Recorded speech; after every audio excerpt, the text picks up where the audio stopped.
Hello दोस्तों, carboxylic एसिडનો point જ્યારે આપણે શરૂ કર્યો ત્યારે જ આપણે વાત કરી હતી કે કાર્બોક્સિલિક એસિડમાંથી આપણે જુદા જુદા ચારેક બીજા સંયોજનો પણ બનાવી શકતા હોઈએ છીએ, જેને આપણે કાર્બોક્સિલિક એસિડના ડેરિવેટિવ્સ એટલે કે એના વ્યુત્પન્ન તરીકે ઓળખતા હોઈએ છીએ.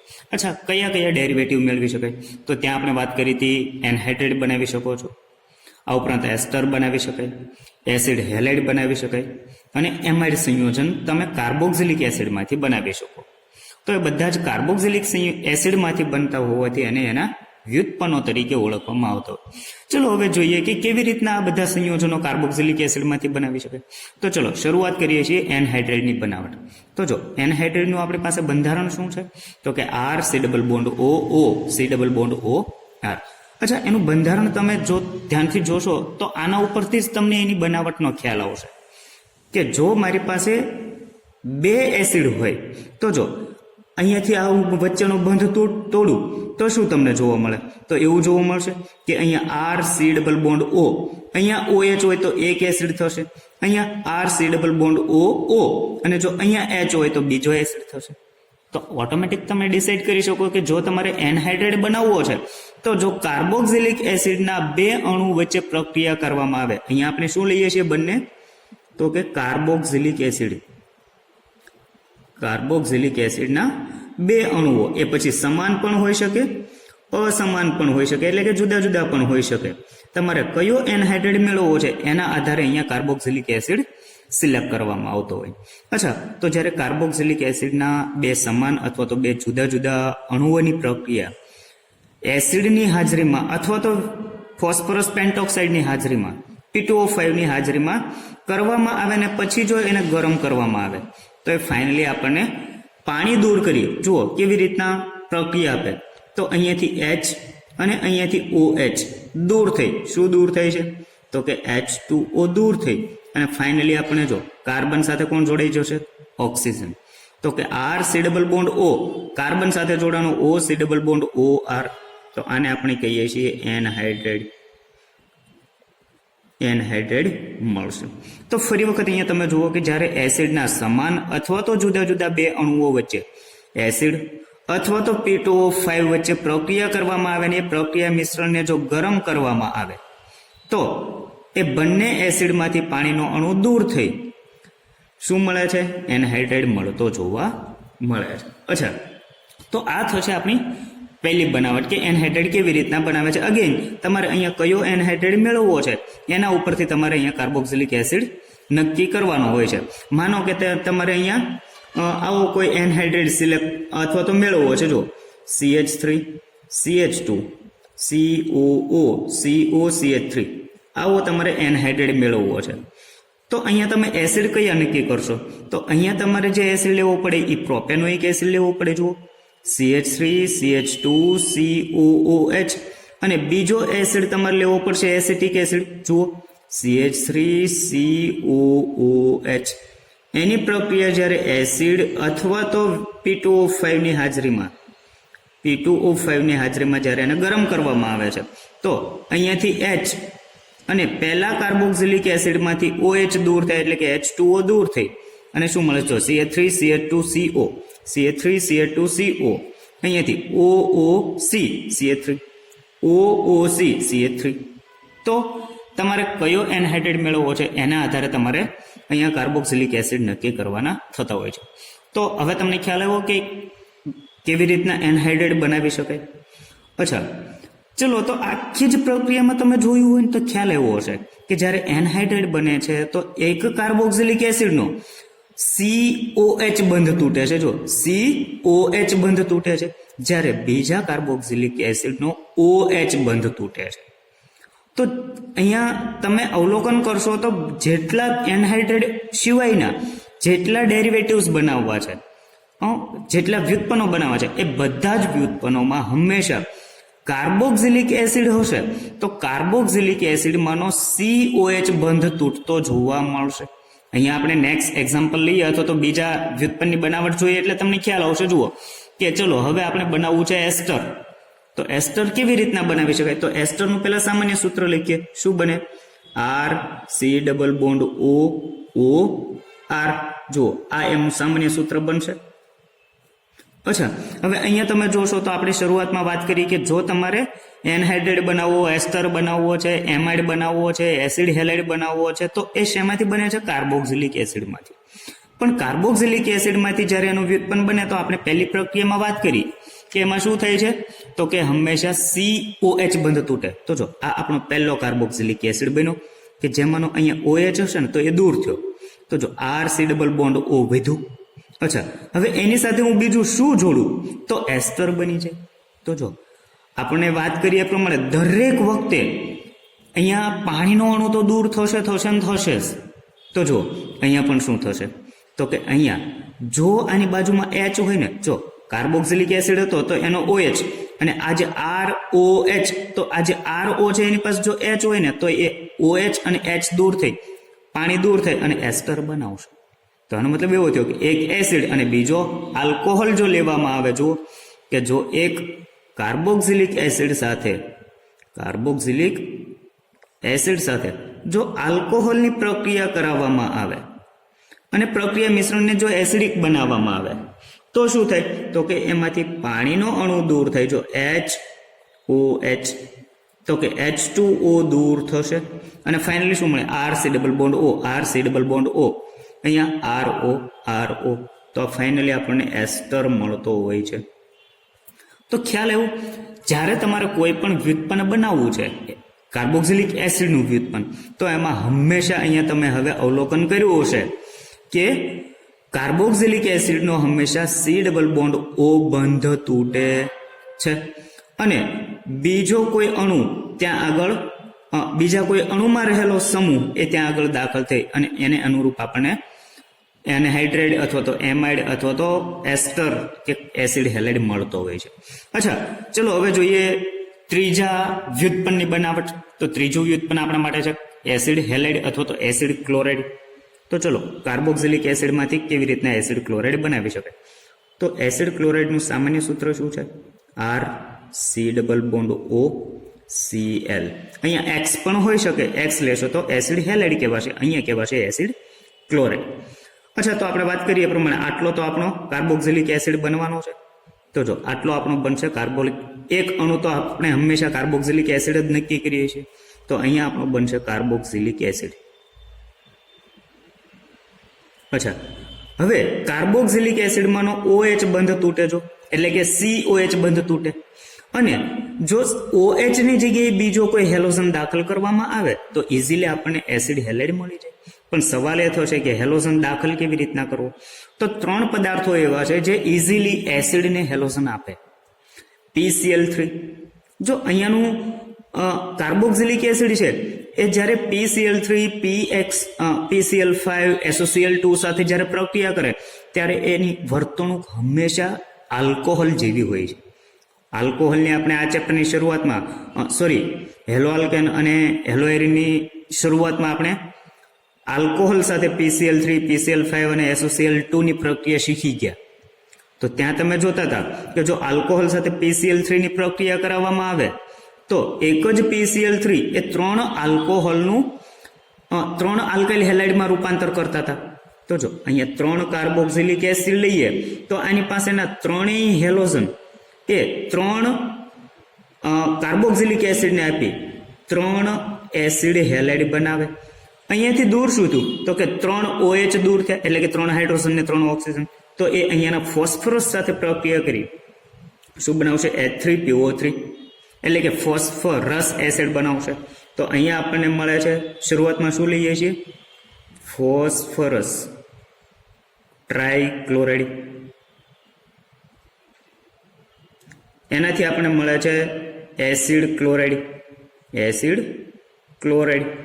અને અહીંયા આપણે શું મળે છે? ફોસ્ફરસ એસિડ મળતો હોય છે. અચ્છા, આવીને આવી પ્રક્રિયા જો તમે PCl5 સાથે કરાવશો તો પણ તમને કાર્બોક્સિલિક એસિડનો એસિડ ક્લોરાઇડ વ્યુત્પન્ન મળવાનો છે. જોઈએ કેવી રીતના, એમાં બાય પ્રોડક્ટ અલગ મળવાની છે. તો અહીંયા જોઈએ કે જ્યારે કાર્બોક્સિલિક એસિડની પ્રક્રિયા ફોસ્ફરસ પેન્ટાક્લોરાઇડ સાથે કરવામાં આવે તો એ આપણે એસિડ હેલાઇડ આપતો હોય છે. હવે જો અહીંયા PCl5 છે એનો મતલબ એવો નહીં કે આની પાસે 5 ક્લોરીન હોવાથી તે 5 કાર્બોક્સિલિક એસિડ સાથે પ્રક્રિયા કરી 5 મોલ એસિડ ક્લોરાઇડ આપશે. PCl5 ની વર્તણૂક એ PCl3 જેવી જોવા મળતી નથી. એ ઓલરેડી આપણે હેલો આલ્કેન અને હેલો એરિનનું ચેપ્ટર કવર કર્યું ત્યારે આપણે એની મિકેનિઝમ સાથે જોયું હતું. અચ્છા જુઓ, તો જ્યારે કાર્બોક્સિલિક એસિડ સાથે PCl5 એટલે કે ફોસ્ફરસ પેન્ટાક્લોરાઇડ પ્રક્રિયા કરે તો શું આપે છે? તો કે એક એસિડ ક્લોરાઇડ આપે છે. એસિડ ક્લોરાઇડ અહીંયાથી માત્ર એક હેલોજન એ અહીંયાનો OH દૂર થઈ તો એમની જગ્યાએ દાખલ થતો હોય છે. અચ્છા, સાથે સાથે શું મળે છે? તો કે HCl એટલે કે હાઇડ્રોક્લોરિક એસિડ મળશે. હાઇડ્રોક્લોરિક એસિડ અને હાઇડ્રોક્લોરિક એસિડ સાથે સાથે ફોસ્ફરસ ઓક્ઝીક્લોરાઇડ અથવા તો ફોસ્ફોરાઇલ ક્લોરાઇડ, આ બંને એમના નામ છે. અને શું કહેવાય છે? ફોસ્ફરસ ઓક્ઝીક્લોરાઇડ અથવા તો ફોસ્ફોરાઇલ ક્લોરાઇડ તરીકે પણ ઓળખી શકો. એ બાય પ્રોડક્ટ તરીકે નિપજ મળતી હોય છે. જો PCl3 હતું તો ત્યાં આપણે નિપજ તરીકે ફોસ્ફરસ ક્લોરાઇડ મળ્યું હતું, જ્યારે અહીંયા બાય પ્રોડક્ટ તરીકે કંઈક આપણને અલગ મળે છે. અચ્છા, સૌથી ઇમ્પોર્ટન્ટ રિએક્શન્સ છે એ છે એસિડની થાયોનાઇલ ક્લોરાઇડ સાથેની પ્રક્રિયા. અહીંયા આપણે શું લઈએ છીએ? તો કે કાર્બોક્સિલિક એસિડ અને એની જો થાયોનિલ ક્લોરાઇડ સાથે પ્રક્રિયા કરાવડાવો છો, થાયોનિલ ક્લોરાઇડ SOCl2, તો એનાથી તમને જે એસિડ હેલાઇડ મળે છે, એસિડ ક્લોરાઇડ, એ સૌથી વધારે શુદ્ધ મળે. Acid chloride. અચ્છા, શું કામ શુદ્ધ મળે? તો આપણે હેલો આલ્કેન હેલો એરિનમાં વાત કરી કે જો અહીંયા આલ્કોહોલ હોય અને એની સાથે SOCl2 ની પ્રક્રિયા કરો તો મળતો આલ્કાઇલ હેલાઇડ એ સૌથી વધારે શુદ્ધ હતો. શું કામ? કારણ કે અહીંયા જે નિપજો મળે છે ને, જે બાય પ્રોડક્ટ મળે છે, એ બંને ગેસિયસ ફોર્મમાં છે, વાયુ અવસ્થામાં છે. તો આ બંનેને તમે ઇઝીલી દૂર કરી શકશો. તો અહીંયા જે આપણને પદાર્થ મળશે એ આપણને શુદ્ધ અવસ્થામાં મળવાનો છે. એટલે અહીંયા આપણને ખબર હોવી જોઈએ કે અહીંયા SOCl2 સાથેની પ્રક્રિયા છે એનાથી તમે સૌથી વધુ શુદ્ધ એસિડ હેલાઇડ અથવા તો એસિડ ક્લોરાઇડ મેળવી શકો. એસિડ ક્લોરાઇડ મેળવી શકાય. અને એટલે જ આ પ્રક્રિયાનો ઉપયોગ સૌથી વધારે થતો જોવા મળે છે. તો આ થશે આપણા ત્રીજા ડેરિવેટિવની બનાવટ. ચલો છેલ્લું ડેરિવેટિવ જોઈએ કે મારે એમાઇડ બનાવવું છે તો કેવી રીતના બનાવી શકાય. તો એના માટે પહેલા એમનું સામાન્ય સૂત્ર કે RC≡O NH2. તો જુઓ, અહીંયા એમનું સામાન્ય સૂત્ર તમે જોશો ને તો જ ખ્યાલ આવશે કે સપોઝ તમારે એસિડ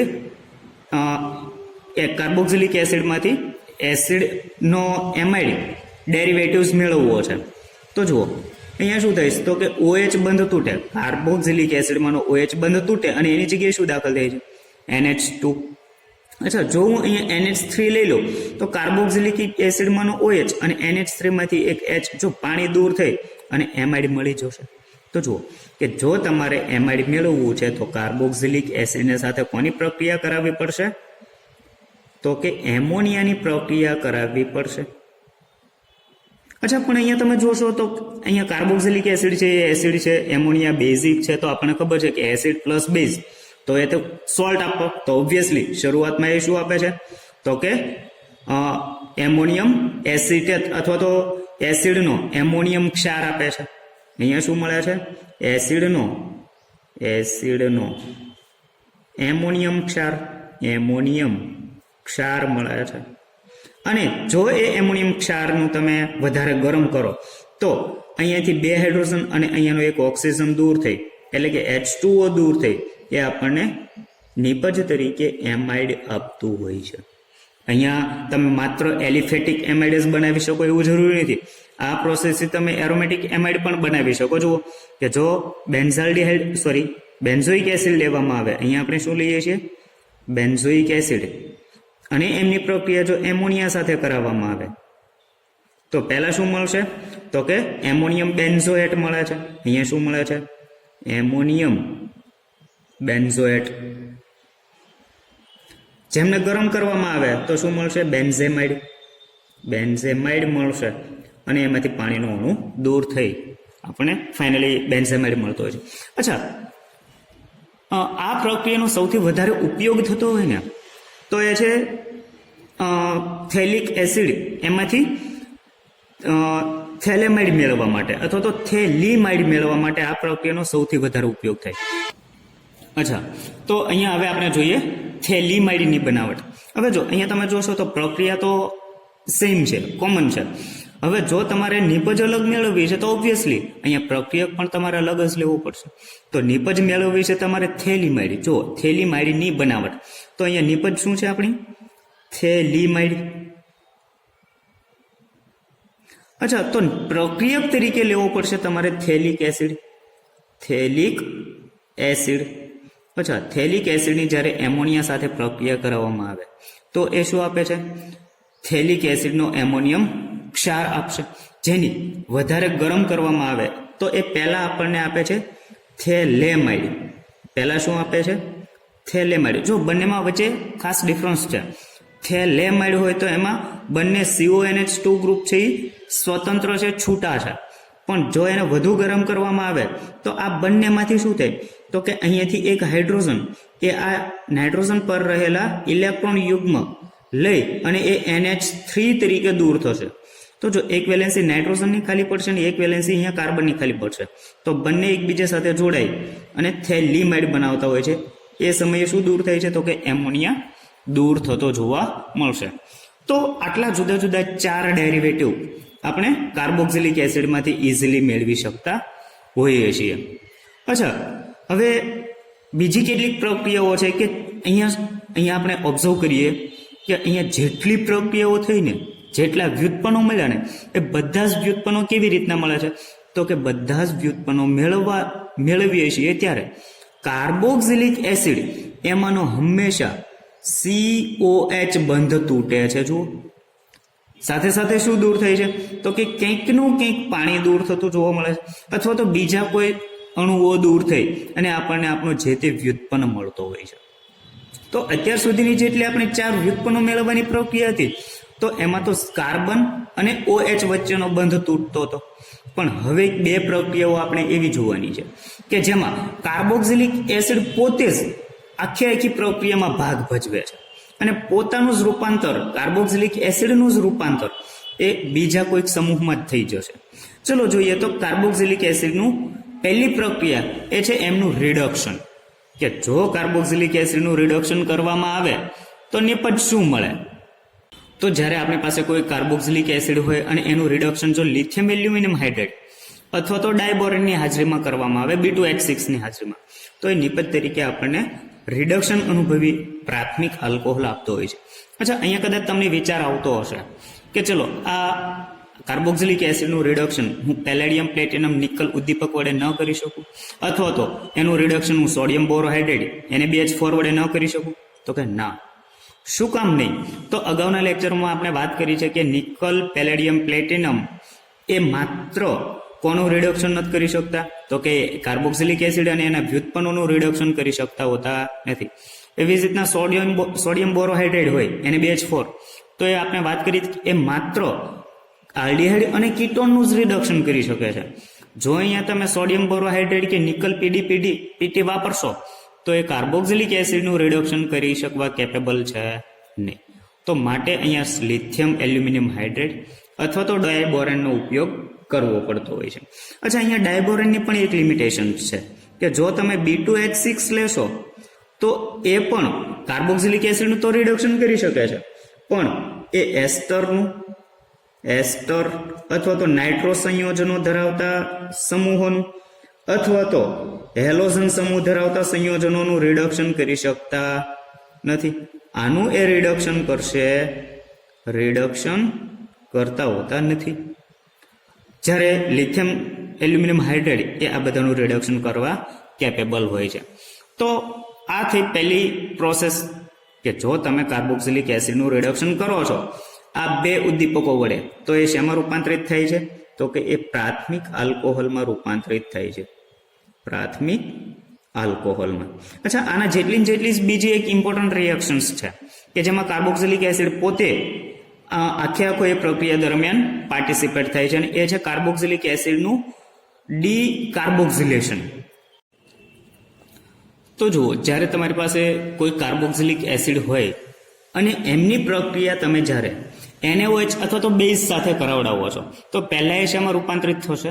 તો કે પહેલા એ રૂપાંતરિત થતો હોય છે જે તે એસિડના ક્ષારમાં અહીંયા આપણે એક્ઝામ્પલ લઈએ, ચલો કે માનીએ કે મારી પાસે કોઈ કાર્બોક્સિલિક એસિડ છે RCOOH, એની બેઝ સાથે પ્રક્રિયા કરાવું NaOH સાથે, તો જો આ એસિડ અહીંયા બેઝ, તો એ પહેલા શું બનાવશે RCOONA વત્તા H2O, એટલે કે કાર્બોક્સિલિક એસિડનો સોડિયમ ક્ષાર અથવા તો આલ્કલી ધાત્વિય ક્ષાર બનાવશે.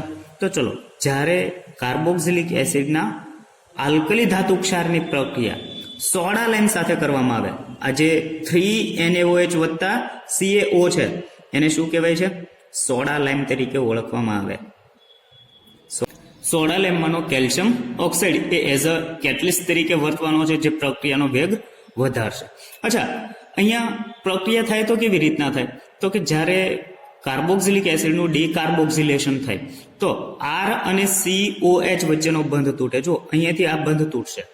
અચ્છા, અહીંયાની જે NaOH છે એને આપણે અલગ રીતે લખીએ. જો NaOH, અહીંયા અગેન NaOH, તો એમાંથી એક NaO એ અહીંયાથી દૂર થાય. જુઓ, એક NaO એ આ કાર્બન સાથે જોડે તો જો બે સોડિયમ એટલે કે Na2, અહીંયા એક કાર્બનની સાથે બે ઓક્સિજન છે ને એક ઓક્સિજન આનો, એટલે એ શું બનાવશે? Na2CO3.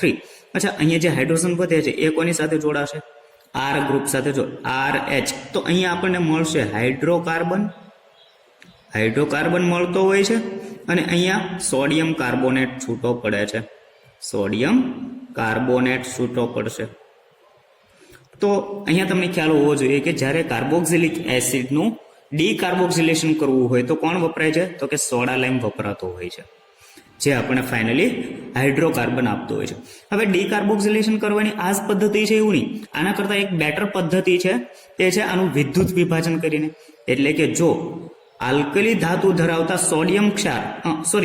આલ્કલી ધાતુ ધરાવતા એસિડ ક્ષારનું જો વિદ્યુત વિભાજન કરવામાં આવે, એના જલીય દ્રાવણનું વિદ્યુત વિભાજન કરવામાં આવે, તો અહીંયા ડબલ કાર્બન ધરાવતો હાઇડ્રોકાર્બન મળે છે. જોઈએ કેવી રીતના. તો એ આખું જે વિદ્યુત વિભાજન છે એને કહેવાતું હોય છે કોલ્બે વિદ્યુત વિભાજન. ચલો આપણે વાત કરી હતી કે આલ્કલી ધાતુનો એસિડ ક્ષાર એનું જલીય દ્રાવણ એટલે કે એને પાણીમાં ઉમેરવાનું છે, અને જો એમનું વિદ્યુત વિભાજન કરવામાં આવે તો શું મળે છે?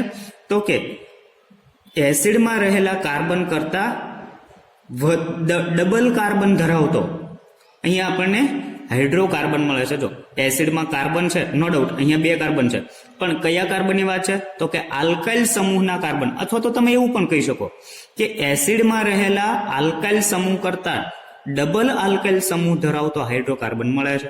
તો અહીંયા આપણી પાસે શું છે? તો કે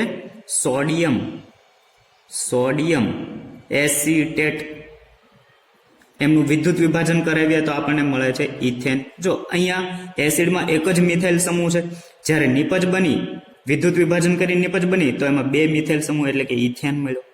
અચ્છા, સવાલ એ થશે કે વળી અત્યાર સુધી આપણે HCl નું અથવા તો સોડિયમ ક્લોરાઇડનું કે એમનું તો વિદ્યુત વિભાજન કરી શકીએ, પણ આ આલ્કલી ધાતુના એસિડ ક્ષારનું વિદ્યુત વિભાજન કેવી રીતના કરવું? તો એનોડ ઉપર શું પ્રક્રિયા થશે, કેથોડ ઉપર શું પ્રક્રિયા થશે? તો જુઓ, અહીંયા આપણે એ પ્રક્રિયા પણ તમને દર્શાવીએ એટલે તમને ખ્યાલ આવે કે કેવી રીતના વિદ્યુત વિભાજન થાય. તો જો એનોડ ઉપર શું પ્રક્રિયા થાય? હવે આપણને ખબર છે કે જો સોડિયમ એસિટેટને પાણીમાં ઓગાળીએ તો એમનું આયનીકરણ થશે. અહીંયાનો એસિટેટ આયન અને સોડિયમ પ્લસ તરીકે છૂટું પડશે. તો અહીંયાનું જે એસિટેટ આયન છે એ એનોડ ઉપર ઓક્સિડેશન અનુભવવાનો છે. તો એસિટેટ આયનના બે અણુઓ એ શરૂઆતમાં શેમાં ફરશે? તો કે CH3CO2. હવે અહીંયાનો જે એસિટેટ આયન છે ને એ બે ઇલેક્ટ્રોન મુક્ત કરી દે, એટલે એ બની જવાનો છે ફ્રી રેડિકલ. એની પાસે જો વધારાનો એક ઇલેક્ટ્રોન છે ને એ બંને કાર્બોક્સિલિક એસિડના એસિટેટ આયન એ મુક્ત કરશે, અને હવે બની જવાનો છે તટસ્થ અથવા તો મુક્ત મૂલક બની જવાનો છે. આના ઉપર શું આવશે? મુક્ત મૂલક આવશે. અચ્છા, જો અહીંયા તમે જુઓ કે બે ઇલેક્ટ્રોન મુક્ત કરે છે. અચ્છા, તો જો હવે જ્યારે એ મુક્ત મૂલક બને તો આપણને ખબર છે કે અહીંયા મિથાઇલ અને CO2 વચ્ચેનો બંધ છે એ તો બે ઇલેક્ટ્રોનનો બનેલો છે. તો વળી પાછો અહીંયાથી બંધ તૂટે તો જુઓ બે CO2 દૂર થાય છે. જુઓ 2CO2 અને અહીંયા CH3 free radical, CH3 free radical બે મુક્ત મૂલક બનતા હશે ને, તો એ બંને મુક્ત મૂલકો એકબીજા સાથે જોડે અને ઇથેન બનાવે છે. તો આ પ્રક્રિયા થાય છે એનોડ ઉપર. જ્યારે કેથોડ ઉપર શું પ્રક્રિયા થાય છે તો કે કેથોડ ઉપર પાણીનું વિદ્યુત વિભાજન થાય તો પાણીમાં રહેલો H+ આયન પ્રોટોન એ શું કરે, એનોડ ઉપર મુક્ત થયેલા 2 ઇલેક્ટ્રોન એ સ્વીકારશે. અહીંયા શું કરે છે તો કે એ 2 ઇલેક્ટ્રોન સ્વીકારી એનું રૂપાંતર હાઇડ્રોજનમાં થશે. તો જો આખી પ્રક્રિયા આપણે જોઈતી તો કે ઇથેન મળ્યો તો કાર્બન ડાયોક્સાઇડ મળ્યો તો, જો ઇથેન મળે છે, કાર્બન ડાયોક્સાઇડ મળે છે અને હાઇડ્રોજન મળે છે તો કે કેથોડ ઉપર હાઇડ્રોજન વાયુ મુક્ત થતો જોવા મળે છે. તો આ રીતના કોલ્બે વિદ્યુત વિભાજન દ્વારા તમને ડબલ આલ્કાઇલ સમૂહ ધરાવતો હાઇડ્રોકાર્બન મળતો હોય છે, જેનાથી તમે ડીકાર્બોક્સિલેશન કરી શકો છો. અચ્છા, અહીંયા સુધીની આપણી 2 પ્રક્રિયાઓ એવી જોઈ કે જેમાં પૂરેપૂરો કાર્બોક્સિલિક એસિડ એટલે કે COOH સમૂહ એ પૂરેપૂરો પ્રક્રિયામાં પોતે પાર્ટિસિપેટ થાય છે અને પોતાનું રૂપાંતર એટલે કે COOH સમૂહનું રૂપાંતર તે બીજા કોઈ સમૂહમાં થઈ જતું હોય છે. આગળની પ્રક્રિયા આપણે જોઈ રિડક્શનમાં તો એસિડનું રૂપાંતર આલ્કોહોલમાં થઈ ગયું હતું. અહીંયા ડીકાર્બોક્સિલેશન જોયું તો એમાં એસિડનું રૂપાંતર હાઇડ્રોકાર્બનમાં થઈ જાય છે. તો આ પ્રક્રિયા હતી કે જેમાં કાર્બોક્સિલિક એસિડ પોતે પાર્ટિસિપેટ થતો હતો. પણ હવે 2 પ્રક્રિયાઓ એવી જોઈએ કે જેમાં કાર્બોક્સિલિક એસિડમાં કોઈક વિસ્થાપન પ્રક્રિયા થઈ છે, એટલે કે હેલોજિનેશન, નાઇટ્રેશન. તો આ પ્રક્રિયા કાર્બોક્સિલિક એસિડમાં કેવી રીતના થશે તો ચલો એક વખત એના ઉપર પણ નજર ફેરવી લઈએ. ઓકે, તો અહીંયા આપણે જોઈએ કે કાર્બોક્સિલિક એસિડમાં હેલોજિનેશન પ્રક્રિયા કેવી રીતના થશે, એમાં બીજી વિસ્થાપન પ્રક્રિયા કેવી રીતના થશે. તો ચલો અહીંયા આપણે જોઈએ એમની હેલોજિનેશન પ્રોસેસ. કે માનો કે મારી પાસે કોઈ એક કાર્બોક્સિલિક એસિડ છે અને એની પ્રક્રિયા હું હેલોજન સાથે કરાવડાવું છું પણ લાલ ફોસ્ફરસ ઉદ્દીપકની હાજરીમાં. હવે અહીંયા લાલ ફોસ્ફરસ હોય અને એનું હેલોજિનેશન કરવામાં આવે તો એ પ્રક્રિયા દ્વારા કયા કાર્બન ઉપર હેલોજન દાખલ થશે. તો આ પ્રક્રિયા દરમિયાન જો લાલ ફોસ્ફરસ ઉપયોગમાં લેવાતો હોય તો એ પ્રક્રિયા દરમિયાન હંમેશા અહીંયાનો હેલોજન એ કાર્બોક્સિલિક એસિડના આલ્ફા કાર્બન ઉપર દાખલ થશે. તો એનો મતલબ એવો થયો કે આ પ્રક્રિયા એ આલ્ફા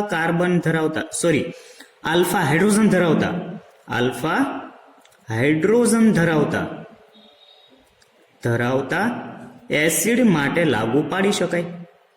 આલ્ફા હાઇડ્રોજન ધરાવતો કાર્બોક્સિલિક એસિડ છે આપણી પાસે, કાર્બોક્સિલિક એસિડ. અચ્છા, એમની પ્રક્રિયા કરાવીએ છીએ હેલોજન સાથે લાલ ફોસ્ફરસ ઉદ્દીપકની હાજરીમાં. તો અહીંયાનો હેલોજન એ ક્યાં દાખલ થાય છે તો કે અહીંયાના આલ્ફા કાર્બન ઉપર રહેલા હાઇડ્રોજન, જેને આપણે આલ્ફા હાઇડ્રોજન કહીએ છીએ, તો એમની જગ્યાએ દાખલ થઈ અને આપણને શું મળે છે તો કે આલ્ફા હેલો કાર્બોક્સિલિક એસિડ મળતો હોય છે. શું મળે છે? આલ્ફા હેલો કાર્બોક્સિલિક એસિડ મળે છે. અચ્છા, અને જો આવી કોઈ પ્રક્રિયા તમે જુઓ છો કે જેમાં આલ્ફા હાઇડ્રોજન હોય એવો એસિડ હોય અને એની પ્રક્રિયા લાલ ફોસ્ફરસની સાથે તમે હેલોજન દ્વારા કરાવડાવો છો, તો એ પ્રક્રિયાને એક અલગ નામથી ઓળખવામાં આવે છે, જેને કહેવાય છે હેલ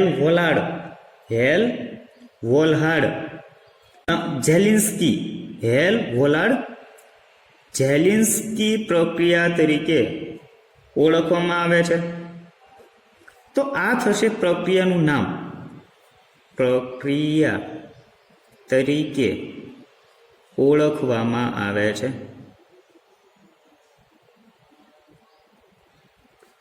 અચ્છા, અહીંયા ખાસ નોટ કરી લો છો કે ક્યારે એ પ્રક્રિયાને હેલ-વોલાર્ડ ઝેલિન્સ્કી પ્રક્રિયા કહેવાય તો કે જ્યારે આલ્ફા હાઇડ્રોજન ધરાવતો કાર્બોક્સિલિક એસિડ હોય અને એમનું હેલોજિનેશન જો લાલ ફોસ્ફરસની હાજરીમાં થતું હોય તો એ પ્રક્રિયાને હેલ-વોલાર્ડ ઝેલિન્સ્કી પ્રક્રિયા તરીકે ઓળખવામાં આવશે. અચ્છા, અહીંયા તો આપણે જે વિસ્થાપન પ્રક્રિયા કરી એ તો એલિફેટિક કાર્બોક્સિલિક એસિડ હતું, પણ જો એરોમેટિક કાર્બોક્સિલિક એસિડ હોય તો એના ઉપર વિસ્થાપન પ્રક્રિયા કેવી રીતના થશે તો જુઓ, અહીંયા આપણે જોઈએ કે માની લઈએ કે અહીંયા મારી પાસે બેન્ઝોઇક એસિડ છે જે એરોમેટિક એસિડ છે, બેન્ઝોઇક એસિડ, અને હવે એમનું મારે નાઇટ્રેશન કરાવવું છે. તો નાઇટ્રેશન માટે હવે આપણને ખબર કે પ્રક્રિયક નાઇટ્રિક એસિડ અને સલ્ફ્રિક એસિડ લેવામાં આવે છે. તો અહીંયાનો કાર્બોક્સિલિક એસિડ એ કેવો છે તો એ મેટા નિર્દેશક છે. જુઓ, શું કામ મેટા નિર્દેશક છે એ અગાઉ આપણે એમની એમના સંસ્પંદનો દ્વારા સમજાતા કે જ્યારે કાર્બોક્સિલિક એસિડ એ બેન્ઝીન સાથે જોડાય તો એમાં સંસ્પંદન દરમિયાન અહીંયાનું જે મેટા સ્થાન હોય છે એના પર ઇલેક્ટ્રોન ઘનતા વધતી હોય છે. તો અહીંયાનું જે ઇલેક્ટ્રોન અનુરાગી પ્રક્રિયક NO2 પ્લસ એ ક્યાં દાખલ થશે? તો કે મેટા સ્થાન ઉપર દાખલ થશે, ઓર્થો પેરા સ્થાન ઉપર દાખલ થતો નથી. તો પરિણામે નિપજ આપણને શું મળે છે? મેટા નાઇટ્રો બેન્ઝોઇક એસિડ મળશે. એવી જ રીતના જો મારે હેલોજેનેશન કરાવવું છે બેન્ઝોઇક એસિડનું, તો પણ હવે આપણને ખબર કે અહીંયા તો બેન્ઝોઇક એસિડ છે તો એ મેટા નિર્દેશક છે. તો અહીંયાનું બ્રોમિન દાખલ થશે તો એ ક્યાં દાખલ થવાનું છે? તો કે મેટા સ્થાનમાં દાખલ થશે. અહીંયા આપણી પાસે છે બેન્ઝોઇક એસિડ, એમનું આપણે શું કરાવીએ છીએ? બ્રોમિનેશન. કોની હાજરીમાં? FeBr3 ની હાજરીમાં. તો નિપજ આપણને મળશે meta bromo benzoic acid. Benzoic acid. અચ્છા, અહીંયા કદાચ સવાલ એવો થશે કે અગાઉની બધી પ્રક્રિયાઓ આપણે હેલો આલ્કેન, હેલો એરિન, આ ઉપરાંત આલ્કોહોલ, ફિનોલ, ઇથર, આ બધામાં ફ્રીડલ ક્રાફ્ટ આલ્કાઇલેશન, ફ્રીડલ ક્રાફ્ટ એસાઇલેશન પ્રક્રિયા જોઈ, તો આમાં એ પોસિબલ થાય કે ન થાય? તો ના. અહીંયાનો એરોમેટિક કાર્બોક્સિલિક એસિડ એ ક્યારેય ફ્રીડલ ક્રાફ્ટ પ્રક્રિયા આપતો નથી. અહીંયા આપણે લખીએ કે એરોમેટિક એસિડ એ ફ્રીડલ ક્રાફ્ટ એસાઇલેશન, અહીંયા લખો આલ્કાઇલેશન કે એસાઇલેશન, આલ્કાઇલેશન અથવા તો એસાઇલેશન પ્રક્રિયા આપતો, એસાઇલેશન પ્રક્રિયા આપતો નથી. અચ્છા, એની પાછળનું રીઝન એ છે કે જો આલ્કાઇલેશન અથવા તો એસાઇલેશન કરીએ તો એમાં ઉદ્દીપક તરીકે કોણ લઈએ છીએ? AlCl3. અને AlCl3 એ તો કેવો છે? તો કે એ તો લુઈસ એસિડ છે. Louis acid. અચ્છા, લુઈસ એસિડ છે તો એનો ફાયદો અથવા તો એમનો આપણે એનાથી ગેરફાયદો શું થવાનો છે જેથી આ પ્રક્રિયા નથી થતી? તો જો અહીંયા આપણે જે કાર્બોક્સિલિક એસિડ લઈએ છીએ ને એ કેવું છે? ઇલેક્ટ્રોન એક્સેપ્ટર છે. તો એ તો -m ઇફેક્ટ દર્શાવે છે. મેસોમેરિક ઇફેક્ટ કેવી છે? માઇનસ. એટલે એ શું કરશે? બેન્ઝીન પાસેથી ઇલેક્ટ્રોન સ્વીકારશે. અચ્છા, જ્યારે બેન્ઝીન પાસેથી ઇલેક્ટ્રોન સ્વીકારે છે તો બેન્ઝીનના મેટા સ્થાન ઉપર ઇલેક્ટ્રોન ઘનતા વધે છે. અચ્છા, હવે જુઓ, જ્યારે આલ્કાઇલેશન અથવા તો એસાઇલેશન થાય છે તો શું થાય છે? માનો કે આલ્કાઇલેશન થાય તો એમાં આપણને ખબર છે કે RCH2Cl એટલે કે આલ્કાઇલ હેલાઇડ લઈએ છીએ. તો આમાંનો આલ્કાઇલ સમૂહ એ બને છે પ્લસ. તો આ એટલો બધો ઇલેક્ટ્રોન ઉણપ ધરાવે છે કે એ મેટા સ્થાન પર દાખલ થવાને બદલે સીધો જ દાખલ થઈ જતો હોય છે કાર્બોક્સિલિક એસિડના કાર્બન પર.